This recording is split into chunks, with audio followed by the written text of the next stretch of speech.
So to finish off my life with GMIS, and specifically Jakarta, I'd like to look back at the 98 to 2016, when I was a member of the faculty, and look at the reasons why GMIS was so successful and why now it's, failing.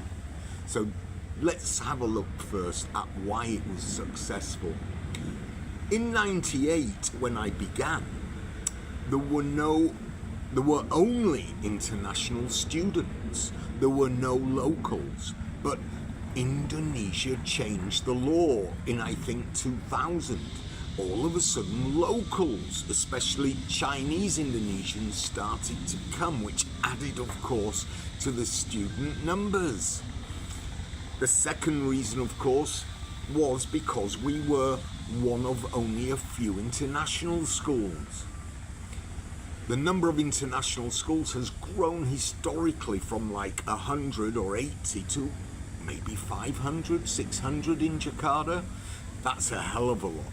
Third, especially for the first 10 years, till around 2008, our faculty was bloody strong. That didn't mean we had poor teachers, every school has, but a lot of our teachers were very strong. Mathematics, physics, you name it. We had some great teachers, hence we also had some great results. Now we're going to look at why GMIS has gone from a maximum of over 2,000 to under 1,000 students and still dropping. The first, and I hinted at it just at the end there, is the faculty. GMIS is an IB school. In fact, it was the first IB world school. And at the time, the teachers were strong. They generally weren't fresh off the boat. They had experience. But for many reasons, GMIS cut costs by bringing in teachers with very little experience.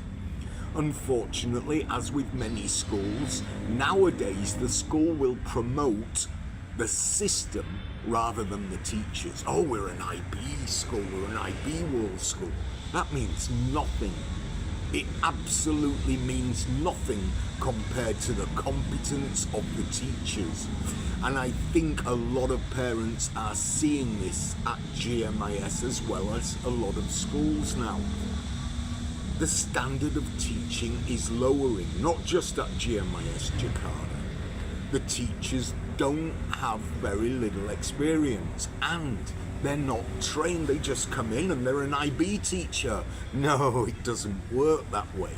So a lot of parents are seeing through the name. The second reason, and I think it's a biggie too, I think it was around 2015, all or 90% of schools in Jakarta lost international school status. So they couldn't put on Gandhi Memorial International School. They had to change, and we chose Intercontinental, which of course means nothing. Gandhi Memorial Intercontinental School. So you're getting certification and it doesn't have the word international. Bye-bye most Koreans. There is a snob factor to the word international, and a lot of schools have struggled since losing the international school status. Ironically, they didn't need to, but they didn't fight hard enough. They could have spoken to the Ministry of Education and said, no, we're not going to do that. But they didn't. They capitulated. And of course, they are paying the costs now. Ironically though, a lot of them are international schools, whereas there is one, because it's government funded, called the Jakarta International Korean School in Jakarta. It only has Korean students, but it's called an international school. I don't know the irony. The bottom line is though that if you lose the name, and unfortunately GMIS has lost its name, you don't get it back. It takes a lot of time and effort to build up a relationship. But once you lose that relationship, it's nigh on impossible to get back. Finally, and I hinted at it earlier, the competition. What were 60 or 80 international schools? Wow, so many now. Even by GMIS Jakarta, we've got 3 others. So of course it's a competitive market. There'll always be the very, very high standards like your GIS and your BIS where you're paying like $2,000 a month. But your average international school is around $300 to $400, and there's a lot of them.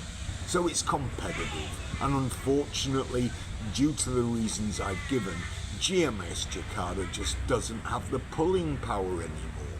Hence, well, so in August I will be beginning my GMIS Bali monologues, going up to the day I was whatever fired, let's say.